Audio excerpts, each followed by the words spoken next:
घमासान.com में आपका स्वागत है।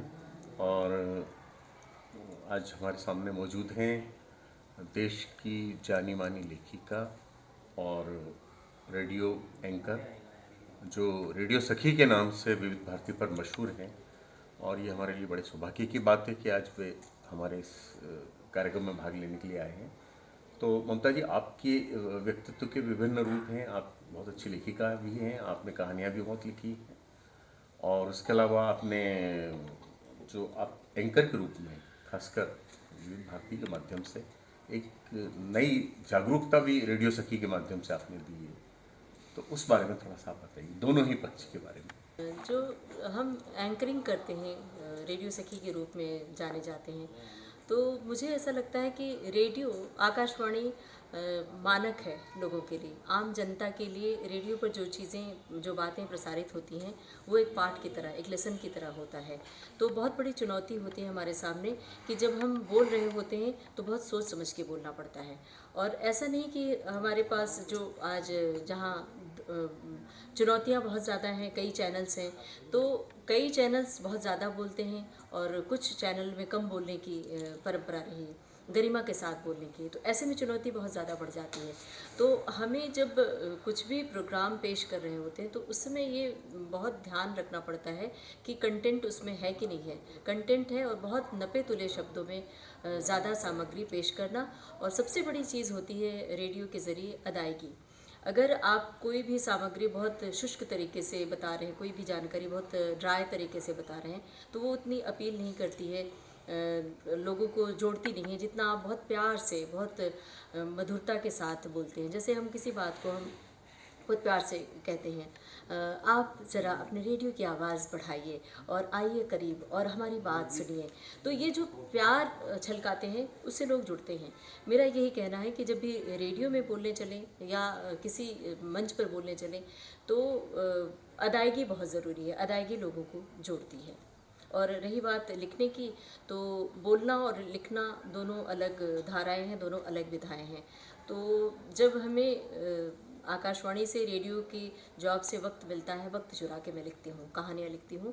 और जो चुराया हुआ वक्त होता है बड़ा कीमती होता है, वो हीरे की तरह होता है। और वो जैसे 2 घंटे मिले तो वो हमें 4 घंटे की बराबर वक्त देता है, उसी में कहानियाँ मैं लिखती हूँ। कौन सी कहानी पर अभी आपने काम? इन दिनों मैंने अभी हाल ही में एक उपन्यास पूरा किया है, और एक कहानी संग्रह के लिए मैंने पांडुलिपि भेजी है। वो प्रतीक्षित है, कब प्रकाशित होगी ये बताना मुश्किल है, लेकिन जल्द प्रकाशित होगी। और उपन्यास जो लिखा है उसका विषय है, उपन्यास का विषय थोड़ा अलग है, एकदम नया विषय है और अलग है। मैंने तो इस विषय पर कभी अभी फ़िलहाल नहीं पढ़ा है, कहानी या उपन्यास। वो विषय है, एक महिला अपना कोख बेचती है, और कोख ही नहीं बल्कि ओव्यूलेशन बेचती है। तो उसकी वजह से उसको आर्थिक तंगी से जूझना पड़ता है। पहले उसे बच्चा चाहिए होता है। जब वो अपने डॉक्टर के पास ट्रीटमेंट के लिए पहुंचती है तो उसके जहन में ये आइडिया आता है, और जब वो ओव्यूलेशन बेचने जाती है तो उसके घर में फिर पति से टसल होता है, और तलाक नहीं होता है लेकिन आपसी रंजिश होती है। और पति ऐसी क्षेत्र में है, मीडिया में है, तो वो नहीं चाहते हैं। तो उपन्यास इस विषय पर है, एक नया विषय है। अब आप पढ़िएगा, बाकी जी इसमें जी आपको जी। पढ़ने को मिलेगा।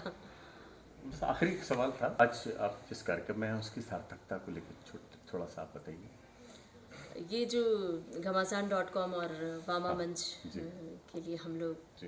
इकट्ठे हुए हैं, ये इसकी सार्थकता बहुत ज़्यादा है। कुछ बहुत कम सीमित शब्दों में बांधना थोड़ा सा मुश्किल है, लेकिन मैं तो पहली बार आ रही हूँ इस कार्यक्रम में। इंदौर पहले कई बार आ चुकी है, लेकिन इस कार्यक्रम में पहली बार आई हूँ। मुझे लगता है कि इसमें जो विषयों की विविधता है ये अच्छी बात है, लोगों को जोड़ती है। और दूसरी एक बात और मुझे नज़र आई कि ये जो एक बड़े फलक पर काम कर रहा है ये आयोजन, इसे हमें और शहरों में भी जाना चाहिए। और जो साहित्य महोत्सव होते हैं, लिटरेचर फेस्टिवल होते हैं, उसका मकसद सिर्फ एकत्रित होके एक दूसरे को सुनना और सुन के भूल जाना नहीं होता है, बल्कि लोगों को सुनकर उन विचारों से और विचार गढ़ना और इसका फलक और बढ़ाना, ये मकसद है। और जो महिलाओं का साहित्य समागम है, ये मुझे लगता है, मेरी जानकारी में, कि ये पहला ऐसा आयोजन है जो हो रहा है, ये महिलाओं के लिए बहुत आगे बढ़ने के लिए कदम है। तो इससे महिलाओं को प्रेरणा मिल रही है, महिलाएं आगे बढ़ रही हैं, उन्हें मंच मिल रहा है। जो गृहिणियाँ हैं लेकिन बहुत अच्छा लिखती हैं, कवित्री हैं, लेखिकाएं हैं, कहानीकार हैं, उन्हें फलक नहीं मिलता, उन्हें एक मंच नहीं मिलता है। तो ये मंच उन लोगों के लिए है। हम उम्मीद करते हैं कि बहुत सारी महिलाएं इस मंच से जुड़कर एक बड़ी लेखिका बनेंगी, बड़ी हस्ती बनेंगी। धन्यवाद। Subscribe our channel and press the bell icon for more updates.